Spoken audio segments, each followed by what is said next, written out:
অসম চৰকাৰে যাতে কোনো ঠাইত এনেকুৱা পুনৰাবৃত্তি ঘটনা নহয়। গতিকে আমি সংখ্যালঘু মুছলমান যদি এনেকৈ অত্যাচাৰী হয়, এনেকৈ নিৰ্যাতন যদি আমাৰ ওপৰত চৰকাৰে এনেকুৱা সিদ্ধান্ত ল'ব লাগে, যি সিদ্ধান্তত আমাৰ এই অসমত মুছলমান মানুহ লাগিলে একেলগে লাইন পাতি থিয় কৰাই আপোনালোকে গুলি কৰি মাৰক, কিন্তু কেনেকুৱা জীয়াই আপোনাক নামাৰিবলৈ আমি আহ্বান জনাইছোঁ।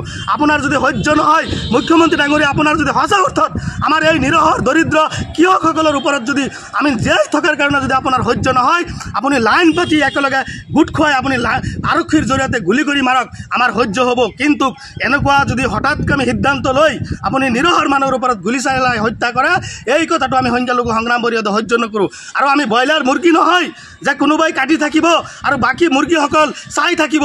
গতিকে আমি ব্ৰইলাৰ মুৰ্গী নহয় যে এটা মুৰ্গী কাটিব, বাকী মুৰ্গীসকল বোবাৰ নিচিনা বহি থাকিব। আমি তেনেকুৱা আমি সংখ্যালঘু মানুহ নহয়। আমি গণতান্ত্ৰিকভাৱে আমি আন্দোলন কৰিম। আজি ভাৰতৰ সংবিধানে দিয়া মৌলিক অধিকাৰ আৰু আমাৰ যিটো বাক স্বাধীনতা, আজি অন্ন বস্ত্ৰ বাসস্থান, আজি সংবিধানে দিয়া মৌলিক অধিকাৰ আজি অসমৰ মাননীয় মুখ্যমন্ত্ৰী ডাঙৰীয়াই বা অসম চৰকাৰে আজি খৰ্ব কৰিছে। গতিকে সংবিধানে দিয়া অধিকাৰ খৰ্ব কৰি সংখ্যালঘু মুছলমানৰ ওপৰত অত্যাচাৰ কৰা বন্ধ কৰিব লাগিব।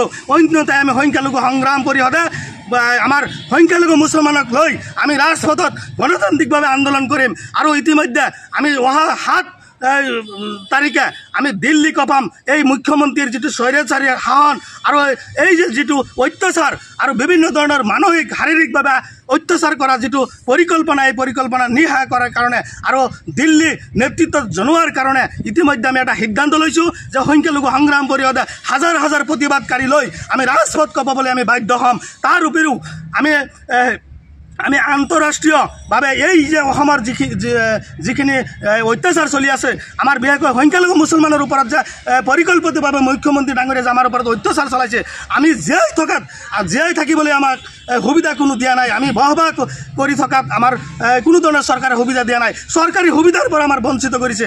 এই যে সমগ্ৰ কাহিনী আমি আন্তঃৰাষ্ট্ৰীয়ভাৱে আমি লৈ যাম। ইতিমধ্যে চন্দ্ৰবাবু নাইডু আৰু নীতিশ কুমাৰৰ ওচৰত আমি যোৱাৰ প্ৰস্তুতি চলাইছোঁ যে কেন্দ্ৰীয় নেতৃত্বত যাতে হেঁচা দিয়ে, মুখ্যমন্ত্ৰী ডাঙৰীয়াক যাতে হেঁচা দিয়ে, এই অসমৰ নিৰ্যাতন যাতে বন্ধ হয়। গতিকে মুখ্যমন্ত্ৰী ডাঙৰীয়াক আমি আহ্বান জনাইছোঁ যে আমাক অন্ততঃ জীয়াই থাকিব দিয়ক। আৰু অসমত যদি বিভিন্ন পশু বা বিভিন্ন জীৱ জন্তুৰ যদি এই স্থান আছে, অসমত যদি বিভিন্ন প্ৰাণীৰ স্থান আছে, তেনেহ'লে মানৱ জাতিৰ কিয় স্থান নাই? বিশেষকৈ মুছলমানৰ কিয় স্থান নাই? এই মুছলমানসকলৰ কি অসমত কোনো অৱদান নাই নেকি? অসম আন্দোলনত কি মুছলমান মৃত্যু হোৱা নাই নেকি? অসম আগবাঢ়ি লৈ যোৱাৰ ক্ষেত্ৰত আৰ্থিকভাৱে সচ্ছল কৰাৰ বহল কৰাৰ ক্ষেত্ৰত কি আমাৰ মুছলমান মানুহৰ কোনো অৱদান নাই নেকি? মুখ্যমন্ত্ৰী ডাঙৰীয়াই পাহৰি যাব নালাগে। অসমখন আগুৱাই লৈ যোৱাৰ ক্ষেত্ৰত, আন্দোলনৰ ক্ষেত্ৰত, অসমীয়া অস্তিত্ব জীয়াই ৰখাৰ ক্ষেত্ৰত মুছলমান সমাজৰ কিন্তু অৰিহণা আছে। সংখ্যালঘু মুছলমান মানুহৰ কিন্তু যথেষ্ট অৰিহণা আছে। গতিকে মুখ্যমন্ত্ৰী ডাঙৰীয়াক আমি পুনৰ বিবেচনা কৰিবলৈ আমি আহ্বান জনাইছোঁ। সংখ্যালঘু মুছলমানৰ ওপৰত অত্যাচাৰ বন্ধ কৰক, অন্যথাই মুখ্যমন্ত্ৰী ডাঙৰীয়াক আমি সকীয়াই দিছোঁ।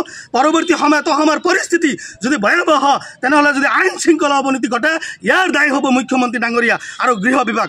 গতিকে আৰু তাৰ লগতেও যিসকল ব্যক্তি মৃত্যু হৈছে তেওঁলোকৰ ক্ষতিপূৰণ আমি দাবী কৰিছোঁ। আৰু লগতে যিসকল আৰক্ষী ইতিমধ্যে আহত হৈছে তেওঁলোকৰ আশু আৰোগ্য আমি কামনা কৰিছোঁ। আৰু পুনৰ কোনো ঠাইত যাতে এনেকুৱা ঘটনা সংঘটিত নহয় তাৰ বাবেও আমি মুখ্যমন্ত্ৰী ডাঙৰীয়াক আমি সকীয়াই দিছোঁ।